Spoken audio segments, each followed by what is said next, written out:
They brought me on stage to swear obedience, and I made the council laugh instead. I hadn't planned comedy. I was supposed to be Ambassador Lena Park, Special Envoy for Terran Compliance, a title that fits like a starched collar. The grand rotunda of concordance was chrome and echo, tiers of delegates, a swarm of cameras, a dome that turned whispers into thunder.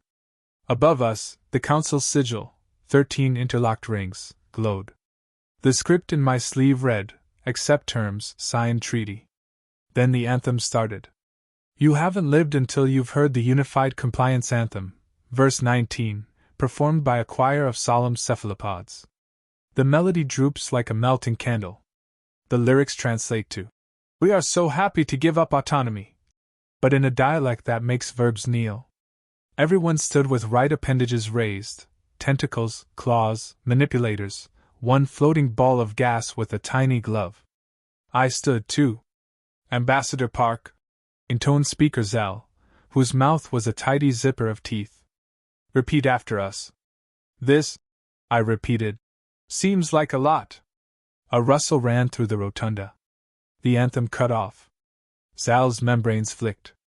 As outlined in Section 3, Subclause Obedience, you will affirm Earth's subordination to the Compact, wherethrough you shall never jaywalk, always separate recycling, and definitely not invade anyone. Got it. My smile was the PR department's favorite. I saw the human delegation in the mezzanine, General Torres, chosen because bullets weren't invited, Dr. Arjun Malik, who'd argued we could outthink an empire, and Ms. Ortega from Commerce, who could smell a tariff across vacuum. The stakes were simple.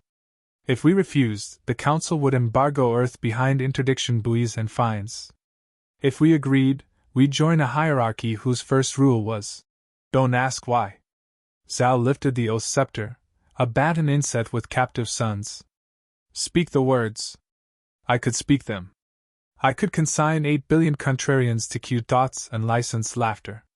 Instead, nerves did what training never could. They opened my mouth to the one thing I know how to do better than fear. Before I promise anything, I said, there's a translation issue. I tapped my pin. Standard Galactic renders obedience the same as fidelity to process. On Earth, those are cousins who borrow money and never pay it back. A few chuckles. Not many. Still, oxygen. Zal frowned. Semantics do not alter obligation. Tell that to our lawyers.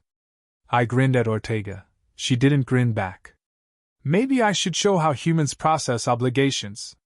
We test them. We joke. If a rule survives laughter, it's probably useful. The rotunda tasted the word joke and found it spicy. A Voro archivist scribbled. 2 Threxian adjudicators angled their carapaces toward me. Zal gestured, perhaps to security. I went faster. Consider your anthem. Beautiful work. But you wrote verse 19 before meeting us. On Earth, songs evolve in public. We remix. We argue with the beat. We don't do obedience, we do call and response. So, if I may, what if I sing the human part? I cannot sing. Fortunately, few here can tell. I set my translator to spoken word sincerity, and let my voice roll. This is the verse where we keep promises. But the promise must keep us. We will stand with you in the light. If the light makes room for dissent, we'll sign the line. If the line lets us write our names. Silence absorbed it. Then someone clicked in approval. A few tendrils waved. The floating gas ball produced a dignified honk. Zal's voice sharpened. Ambassador Park, Earth's petition for admission is conditional upon immediate affirmation. An off-ramp, take the oath, object later. Diplomacy is cautious. But I was raised by teachers and firefighters and a grandmother who said politeness without backbone is choreography. Then let us be clear, I said. Humanity intends to join. But our compliance can't be blind. We propose an amendment, the right to question. A clause that lets any member publicly challenge Council directives without punishment, provided they present evidence and accept debate. The word challenge echoed. The Threxians rustled. The Vora hissed. Ortega pinched the bridge of her nose. General Torres didn't move. Zal's membranes narrowed. This compact has stood for 6,000 cycles. Your species has attended for 6 minutes. Exactly, Dr. Malik called. Fresh eyes find old cracks. Cameras turned to me again. The stakes crystallized. Either the Council would sweat us for insolence, or they'd show curiosity, and the galaxy might tilt. I put my hand over my heart. If we must swear, we swear to help you become better, and to let you help us do the same. That's the only obedience we understand. Zal lowered the scepter. Your proposal will be considered. And just like that, the future flexed. Earth exhaled, and the room held its fragile breath. The Council did not deliberate long. Power rarely does when challenged. By the next rotation, our proposal for the right to question had become a galactic scandal. News waves rippled through the networks faster than physics allowed. One anchor on the Vora channel of compliance hissed. Humans confuse disobedience for innovation. Another outlet called us the viral species of democracy. The memes weren't flattering, stick-figure humans throwing wrenches into cosmic gears, but Earth's feeds loved them. We were trending across 3 spiral arms before breakfast. In the delegation dormitories orbiting Orleans Prime, I watched the headlines scroll over my datapad while Torres cleaned his sidearm out of habit. They'll vote it down, he muttered. They can't afford to let one species question orders. That's how empires die. Malik disagreed. Empires die from stagnation. The Council's so old it's forgotten how to argue. He looked at me. Maybe you reminded them. Maybe. Or maybe I just painted a target on my back. By midday, the Council summoned us again, not to the grand rotunda this time, but to the smaller chamber of review, a circular room with no windows and too much silence. Zal waited there with 2 aides and a translator drone that blinked like a nervous heart. Ambassador Park, he began. Your amendment has inspired reactions. Several member species consider it destabilizing. They request clarification. Do humans intend to submit to the compact or to reshape it? I chose my words like stepping stones over lava. We intend to participate. Participation includes thought. Thought is permitted, Zal said dryly. Public contradiction is not. Malik interjected. Then what's the difference between your council and a choir of machines? The aide stiffened. I cut in fast. Dr. Means, what if the compact could improve efficiency by inviting constructive critique? We offer a pilot program. Limited scope. Safe conditions. Torres growled. You're negotiating us into a lab experiment. Better a lab than a cell, I whispered. After a pause, Zal's eyes thinned. A pilot, then.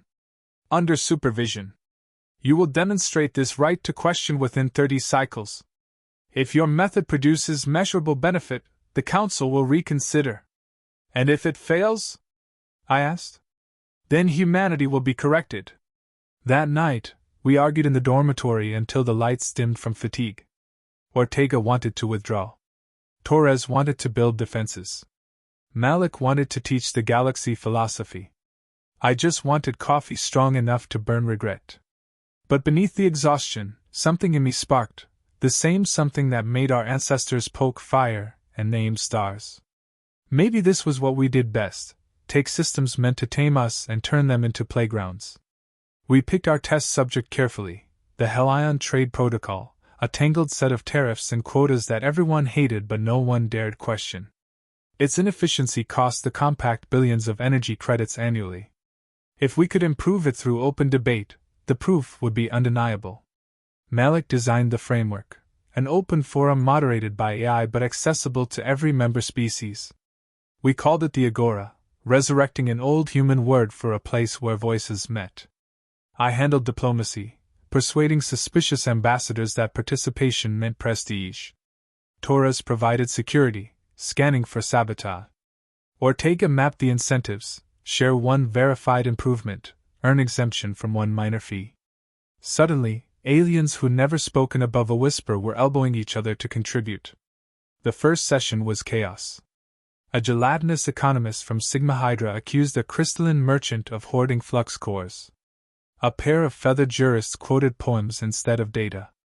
Someone released a cloud of pheromones that made half the room giggle uncontrollably. And through it all, our translator drones sputtered, coughed, and occasionally produced random pop songs from Earth's archives. At one point, an official debate about tariff brackets dissolved into a full-scale karaoke battle featuring Bohemian Rhapsody. But buried in the laughter was progress. Amid the noise, Malik spotted a pattern in the trade data, a hidden feedback loop where late shipments triggered cascading penalties, effectively punishing punctual partners. We proposed a fix: automatic recalibration tied to actual delivery times rather than bureaucratic intervals. It was simple, elegant, and terrifyingly logical. The next cycle, the Helion market stabilized. Revenue rose by 4%. 4% doesn't sound like a revolution until you realize the compact measured economies in planetary output. Suddenly, every species wanted a human. Debate audit. The agora overflowed. Delegates who'd once bowed to silence were laughing, arguing, sharing jokes about efficiency algorithms. Someone made a meme of Zhao wearing a human t-shirt. Question everything politely. Success spreads like gossip, and so does fear. 3 nights later, our dormitory's security field flickered. Torres woke first, weapon drawn. The air shimmered, revealing a cloaked figure with too many limbs and a voice like a knife in velvet. "You're making them restless," it said. "Stop." I recognized the insignia, Internal Concordance Enforcers. The Council's invisible hand. I stood my ground. Restless isn't rebellion. It's curiosity. Curiosity breeds contagion, the figure hissed. You've infected the compact with uncertainty. Withdraw your pilot, or we'll quarantine Earth. Torres stepped forward, eyes hard. Try it. The enforcer vanished, leaving only the smell of ozone. Malik exhaled. Well, he said faintly, that's confirmation we're making progress. I didn't laugh this time. Because behind his joke was the truth. We'd started something alive, and living things fight back when threatened. The next morning, Zhao requested another meeting, this time off record. Your Agora experiment, he said quietly, is destabilizing alliances older than your species. The Council cannot lose control. I met his gaze. Then maybe control isn't what you need. Ambassador Park, he said, almost gently, you mistake survival for tyranny. And you mistake obedience for peace. For the first time, I saw uncertainty in his eyes. Then he turned away. 30 cycles remain. Use them wisely. When he left, Malik whispered, he's giving us rope. Maybe, I said, staring at the holographic stars outside. Let's hope we use it to climb, not hang. They called it the Day of Silence, though it began with far too much noise. On the 28th cycle of the Agora experiment, the Council convened an emergency summit. Every beacon across the compact pulsed crimson, attendance mandatory. Rumors spread like solar wind. Some claimed the Council planned to abolish the Agora, others said they'd nationalize it, making it another bureaucratic toy. The human delegation received the notice at dawn. By noon, the space around Aurelis Prime shimmered with warships, peacekeeping vessels, according to the official feed. We knew better. Torres cleaned his weapon without speaking. Malik typed furiously, trying to back up the Agora's data into hidden archives. Ortega argued logistics with 3 screens open. I just watched the stars disappear behind the fleet's blockade. The galaxy that had once mocked our stubborn independence now feared it. The rotunda filled again. Same silver tiers, same sigil glowing above. But the mood had soured. Delegates whispered like static. The air reeked of nervous electricity. Zhao stood at the podium, flanked by the enforcers, the same cloaked figures who'd visited our quarters. His tone was ceremonial and cold. The experiment known as the Agora has concluded. It has proven disruptive, inefficient, and dangerous. In accordance with Compact Security Statute 12.9, the Council will terminate all associated systems and issue corrective measures to Earth. The word corrective hit like a gunshot. Every human in the room stiffened. Torres' hand hovered near his sidearm until I shot him a glare. Zal's voice droned on. Human representatives are instructed to comply immediately and surrender all research. Non-compliance will result in... That was when Malik stood. No microphone, no translator. Just his voice, sharp and human. 6 billion units of revenue saved. 17 conflicts prevented through transparent debate. Over 200 minor reforms proposed by non-dominant species. Are those your definitions of dangerous? 1,000 eyes turned toward us. Zal's membranes trembled, almost imperceptibly.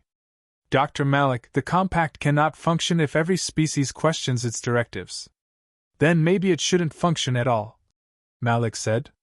The silence that followed was heavier than gravity. Somewhere in the balcony, a Threxian delegate clicked its mandibles in applause. Then another joined. Then another. The sound grew, claws, tendrils, voices, a wave of dissent like rain on metal. I realized in that moment, we weren't the only ones who'd been waiting for permission to breathe. Zal slammed his scepter, and the hall quaked. Enough! He roared. Order will be restored. The lights flickered. The enforcers moved, blurring shapes of shadow and speed. Malik barely ducked as a pulse beam scorched the air above him. Torres fired back, not to kill but to buy seconds. I grabbed Ortega and dove behind a railing as chaos broke loose. Delegates screamed. Drones shorted out. Somewhere, a singer from the Cephalon choir was crying, long, wailing notes that cut through the smoke. The enforcers were fast, but they weren't ready for human unpredictability. Torres rolled a shock grenade between his boots. It popped with a harmless flash. Then a burst of noise, calibrated to Earth's jazz frequencies. The alien audio receptors overloaded, staggering them. Move! He barked. We sprinted for the lower exits. Malik clutched his tablet like a relic. Ortega had already hacked into the rotunda's broadcast grid, trying to beam our transmission galaxy-wide. What are you doing? I shouted over the alarms. Giving the galaxy front row seats, she yelled back. The feed lit up on every hollow panel. Our footage, raw and unedited, enforcers firing on unarmed delegates, the council striking down questions with violence. Across light years, billions watched the truth unfold. By the time we reached the plaza, the fleet above Aurelis was in disarray. Messages flooded in from every sector, some calling for calm, others demanding revolution. The compact's perfect order was unraveling in real time. Zal himself appeared in the sky, projected 10 kilometers tall, his voice booming through every speaker. Humanity has violated sacred law. You bring chaos, discord. I cut the transmission. We bring choice, I said, letting the override pulse through. And you can't silence everyone anymore. The city's systems began to glitch. Ships turned their guns away from Earth's delegation, not by mercy, but by confusion. The Agora's algorithms, seated across thousands of nodes, had already infected the compact's network. It wasn't a virus. It was a question. Every terminal in the fleet blinked the same message. Why obey? Just 2 words, repeated endlessly, unstoppable. Malik fell to his knees, laughing and crying at once. It worked. The question is self-replicating, it learns, it debates with itself. We taught the compact how to argue. Torres frowned. You mean we just set the galaxy on fire? Sometimes, I said. That's how you forge light. Then came the tremor. A vibration deep enough to rattle bones. Dozens of ships fired at each other in confusion, friend, foe, hierarchy blurred. The skyline burned violet. The Council's transmission grid collapsed, taking with it the illusion of control. But amidst the chaos, something beautiful happened. Delegates of rival species shielded each other. Civilians from worlds that had never spoken began relaying humanitarian messages. For the first time in millennia, the compact wasn't obeying orders, it was choosing. Zal's voice came through the static, quieter now. You've doomed us all, Ambassador. No, I said, staring up at the burning sky. We just reminded you what freedom sounds like. and as the council's sigil cracked and fell in glittering fragments, the galaxy's silence returned, this time, not as fear, but as breath before the next word. Why?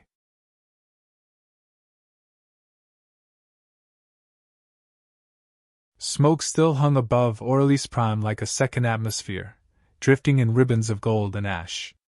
The council's ships had fallen silent, some dark, some simply waiting. I could feel the weight of the moment pressing on the bones of the planet itself.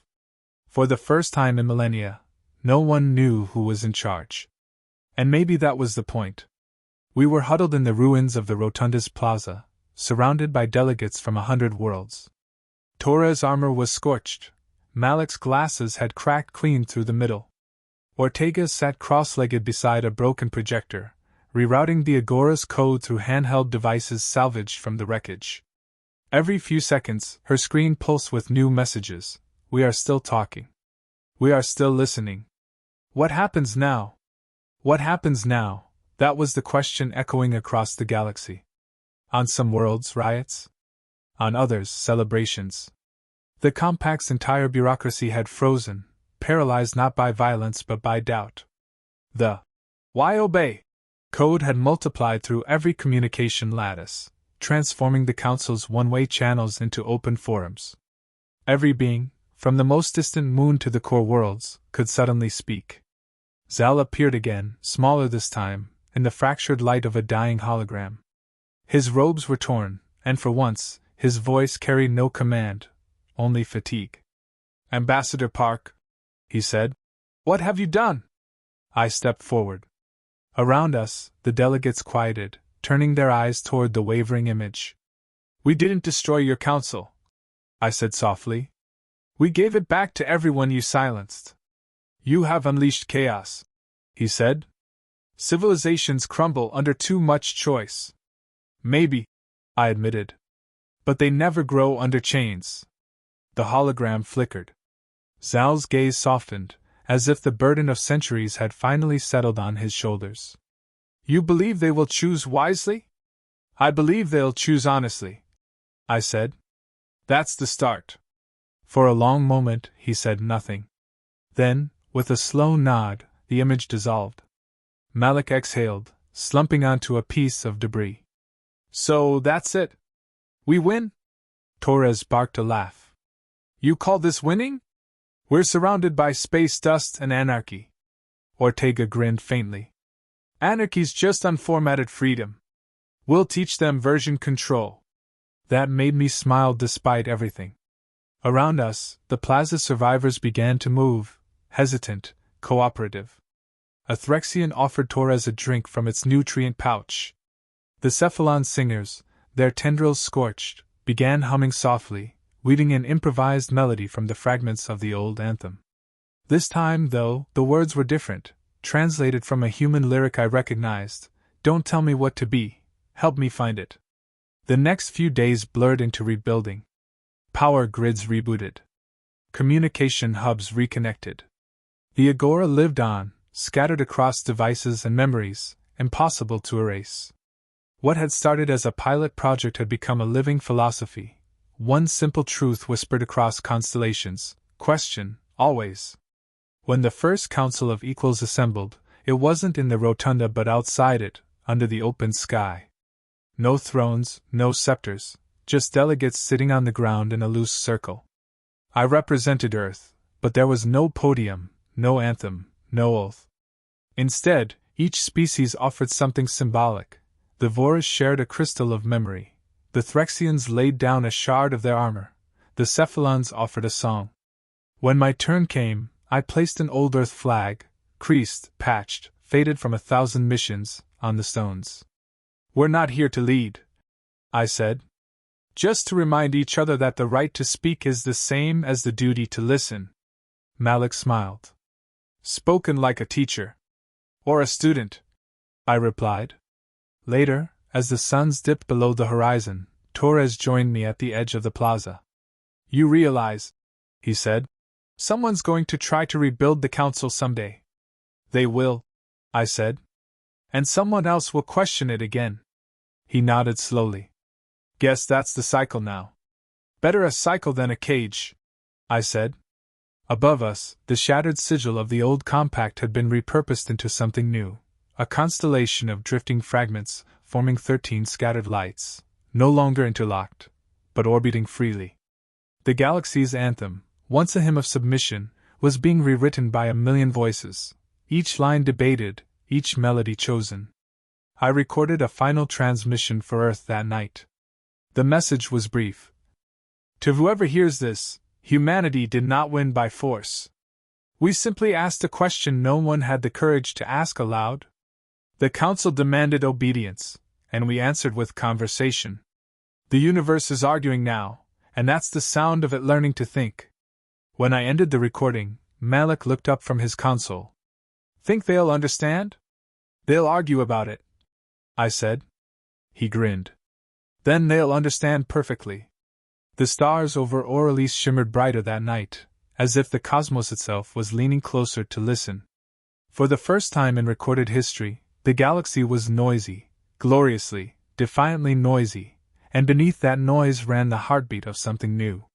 Freedom didn't arrive in banners or anthems. It arrived in laughter, in disagreement, in the willingness to ask why one more time. And as the wind carried the rising hum of 1,000 different species finding their own voices, I felt it, the quiet pulse of a truth too simple for the Council to ever legislate. Humanity didn't change the universe by obeying it. We changed it by teaching it how to talk back.